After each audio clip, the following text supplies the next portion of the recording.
dans une profonde dépression.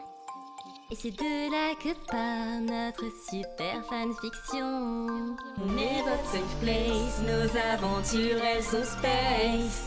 Alors suis cette chanson dans cette super fanfiction.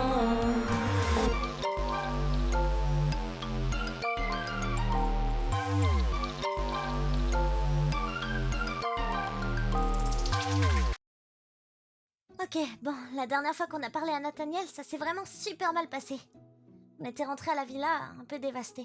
Pika était allée casser des trucs dans le jardin et Akane avait pris du temps pour elle dans sa chambre, pour parler à ses pierres. Je crois que ça lui fait du bien. C'est vraiment un énorme con ce mec, j'en reviens pas. Sérieux, quel genre de connard est assez imbu de sa personne pour refuser de l'aide? J'y crois pas. Yuki, tu m'écoutes? Pardon, tu disais? Castiel s'approche de moi dans le canapé. T'es sûr que ça va? T'as pas l'air dans ton assiette. Je me tourne vers lui. Ouais. Enfin, je crois. Cette histoire me touche un peu. Tu sais, rapport au fait que j'ai pas de daron, tout ça. Castiel sembla légèrement surpris, mais il finit par me prendre dans ses bras sans dire un mot de plus. Je reste un long moment contre lui, sans vraiment en dire plus non plus. Au bout d'un long moment, Castiel reprend d'une petite voix. Je suis désolé, on devrait arrêter de parler de ça et oublier cette histoire. Non, au contraire. Je pense vraiment qu'on doit aider Nat. Même s'il refuse notre aide. Il est trop aveuglé pour ouvrir les yeux, mais je sais qu'il a besoin de nous et qu'on peut faire quelque chose. Je pense que ton main character syndrome reprend le dessus. On en a déjà parlé. Yuki, tu peux pas toujours aider tout le monde. Pense à toi aussi. Mais Castiel, cette fois c'est différent. Nat a vraiment besoin de nous et il fait partie du groupe. Il fait partie de la meute, ça te parle ça? On doit lui venir en aide. Tu parles ma langue, la Bubblegum.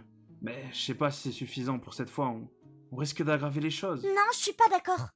On pourra jamais faire pire que son daron. Alors, autant tenter des choses, quitte à ce qu'il nous déteste. Au moins, on n'aura pas fermé les yeux. Ouais, bien dit ça. On n'est pas des putes à laisser Nat la streameuse de côté. C'est toujours pas lui. Allez, yes. Castiel finit par hausser les épaules avant de déposer un bisou sur mon front. Fais juste attention à toi, Bubblegum. Tant que t'es là, j'ai pas de raison de m'inquiéter.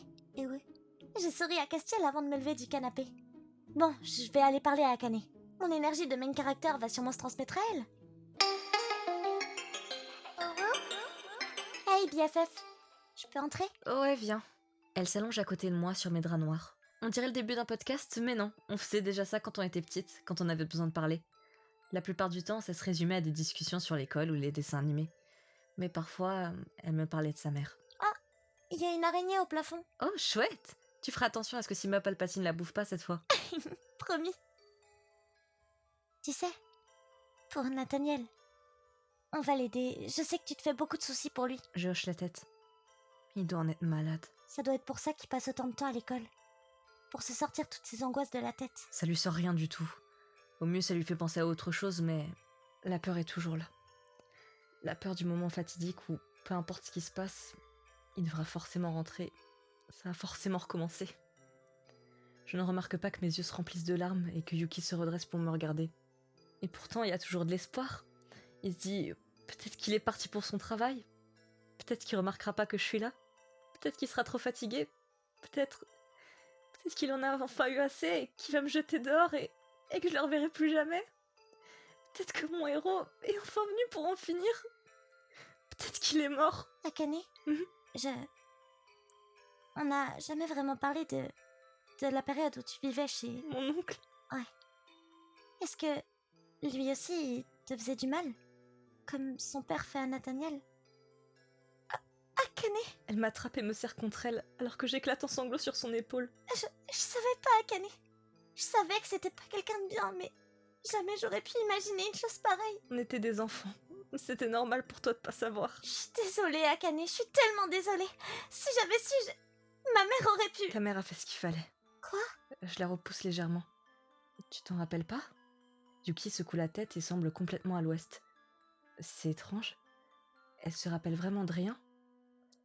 On avait 13 ans toutes les deux. C'était un jour où j'étais malade. J'étais pas venue à l'école. Ta mère est venue sonner chez nous. Mais...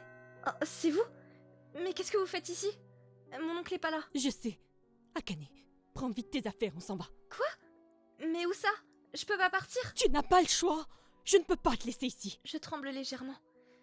Mais finalement, je file dans ma chambre. Qu'est-ce que je prends? Oh, j'en sais rien. J'attrape un de mes t-shirts roses, un pantalon blanc et quelques culottes. Oh, et mon carnet d'amitié aussi. avec mes photos de moi et Yuki. Je veux pas les oublier. Akane, dépêche-toi! Dans la panique, je prends rien d'autre et dévale les escaliers avec mon sac. La maman de Yuki m'attrape par la main et me tire vers sa voiture. Suis-moi, il n'y a pas une minute à perdre. Tout ça sera bientôt terminé. On monte dans la voiture et elle démarre à toute vitesse. On traverse la ville. Ah, on passe devant l'école. Je vois Yuki par la fenêtre. Je peux pas partir sans lui dire au revoir. On n'a pas le temps. Je lui transmettrai tes adieux. Mais... attends! Yuki! Yuki! Après ça, tout est flou. Mais je sais que c'est ta mère qui m'a déposé ici, à Sweet Amoris. Alors, c'est ma mère qui t'a aidé à fuguer? Oui. Je pensais que tu t'en souviendrais pourtant. Qu'est-ce qui s'est passé quand tu t'es aperçue que j'étais partie? Elle semble perdue, comme si elle avait complètement occulté toute cette partie de notre vie. Enfin, ça n'a plus d'importance maintenant. Je la prends dans mes bras. Je t'aime, BFF. Moi aussi, je t'aime. Et ouais, allons sauver Nat maintenant. C'est le grand jour.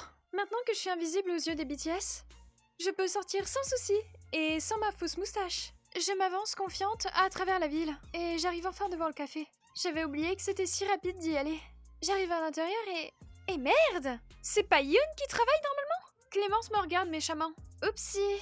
J'aurais dû demander à Shinji de me rendre invisible aux yeux des BTS et de Clémence. Tu veux quoi encore? Je viens voir Yoon? T'es aveugle? Tu vois pas qu'il est pas là? Dégage! Non, parce que non. Plus ratio, plus ta gueule, plus supu. Clémence ne répond rien. J'avais entendu Rika répondre ça à un de ses viewers un jour. Faut croire que ça fonctionne. Je m'avance à une table et prends place, m'apprêtant à patienter.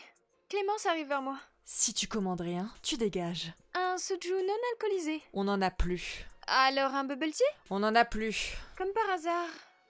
Alors un sirop grenadine? On fait pas ça ici. Vous mentez, c'est sur la carte! Y en a plus quand même. Et d'abord, il y a plus de cartes, et c'est même pas un café ici. Vous êtes très méprisante. Puisque c'est ça, je commande à la borne. C'est pas un McDo, ma belle. Soit tu me donnes ta commande à moi, soit tu trouves un autre café. Et... oh, je veux pas de ta commande, dommage. Je fronce les sourcils, mais ne bouge pas de ma place. Je décide de faire comme mon grand frère Shinji, et de la rendre invisible à mes yeux. Mais comme mes pouvoirs ne marchent qu'une fois sur deux, bah j'y arrive pas. Alors, je l'ignore juste. Elle finit par s'en aller d'énervement et retourne derrière son bar. Moi, je rallume enfin mon téléphone, en attendant. Je check les photos que j'avais prises avec Yoon. Il me manque. Soudain, j'entends un gros fracas, ainsi que des éclats de voix derrière le bar. Je relève la tête et mon cœur loupe un bond.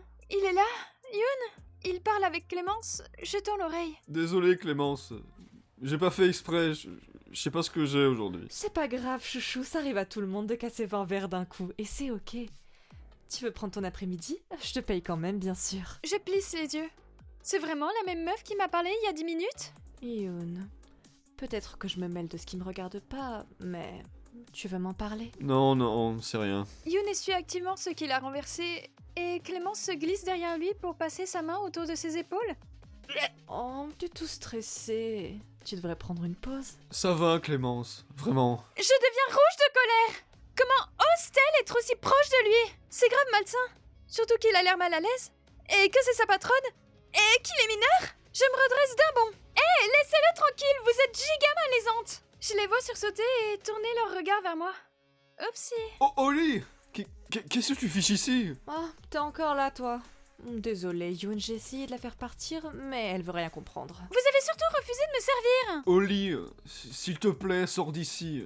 C'est pas le bon moment. J'ai besoin de m'expliquer. Je te signale qu'il est au taf, là. Si tu veux lui parler, fais-le en dehors de ses horaires. Oh, non mais je rêve. Plus tard, s'il te plaît. Il me lance un regard inquiet. Je décide de l'écouter. Je ne veux pas lui attirer plus de problèmes. Et je sens que ma présence n'est pas la bienvenue ici. Oui, bah je sais. Je suis pas allée voir Olivia hier parce que je l'ai pas trouvée et pas du tout parce que je me suis dégonflée. Mais aujourd'hui, je le fais, promis. La preuve, je suis en train de me préparer pour sortir et aller parler comme une personne responsable. J'avais demandé à Armin de la géolocaliser pour moi hier. Il m'avait foutu un vent de 2 heures avant d'enfin daigner me répondre. Du coup, là, ça y est, j'ai toutes les armes en main, je peux vraiment pas flop. Je sors et me dirige vers le centre-ville, espérant qu'Olivia est seule, sinon je suis cooked. Je finis par l'apercevoir au loin et il m'approche timidement. Salut, Olivia? Oh, c'est toi? Aiko, c'est ça? Oui. Salut, qu'est-ce qui t'amène ici? T'as besoin de quelque chose? Je regarde autour de moi et purée, il y a tellement de monde ici, je me sens trop vulnérable là. Bon allez, je lâche rien, je suis un tigre du Bengale. j'aimerais bien te parler d'un truc super important. Tu veux pas qu'on aille dans un coin moins peuplé, s'il te plaît? Oui, pas de soucis. J'ai pas beaucoup de temps, mais on peut faire ça vite. Je me dirige donc vers un coin moins bondé avec Olivia. On finit par s'asseoir sur un banc. Bon, y a plus d'échappatoire là. J'ai pas fait tout ça pour rien, donc avec beaucoup de courage, je me lance. Je suis désolée. Pardon, je t'entends pas très bien. Je voulais m'excuser auprès de toi pour mon comportement de la dernière fois. Tu veux dire la dernière fois au bar ou l'autre jour avec Priya? Les deux, du coup. Pas de soucis. Je t'avoue que j'étais pas très sûre de votre relation avant que tu me le dises. Priya m'avait dit que vous étiez de très bonnes amies, mais j'étais persuadée qu'elle était en crush sur toi. Mais t'étais pas sur elle, genre? Honnêtement, un peu, mais vu que je sais qu'elle a une copine maintenant, je vais faire de mon mieux pour passer à autre chose. Je comptais vraiment pas interférer entre vous, je suis désolée. Putain, mais elle est vraiment trop douce, cette meuf! Et maintenant, je culpabilise! Sauvez-moi! Un big blanc s'installe. Je sens qu'Olivia n'est pas très à l'aise et franchement, je peux pas la blâmer. T'as pas à t'excuser, c'est moi qui suis désolée. Si c'est pas indiscret, tu as reparlé à Priya depuis l'autre jour? Non, pas vraiment. Parce que, après que tu sois partie en furie, elle s'est excusée et est rentrée chez elle. Depuis, elle m'a pas envoyé de message ou quoi que ce soit, donc je m'inquiète un peu. Ah. T'as essayé de la recontacter? Pas trop, non. Pas du tout, même. Tu devrais essayer de lui envoyer un message. Je pense qu'elle n'attend que ça, honnêtement. Oula, tu m'en demandes beaucoup, là. J'avoue que là, je me dégonfle.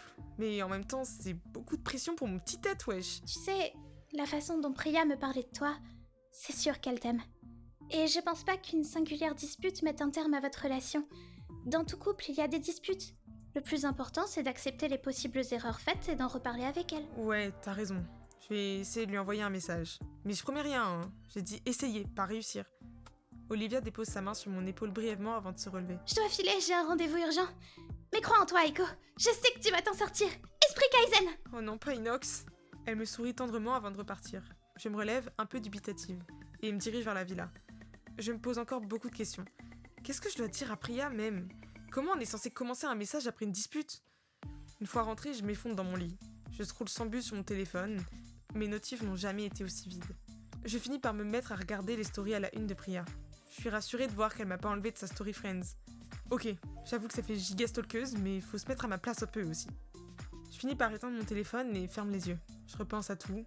Ambre, Olivia, mes amis et surtout Priya. Je réalise qu'elle me manque beaucoup. Envie de chialer d'un coup. Attention!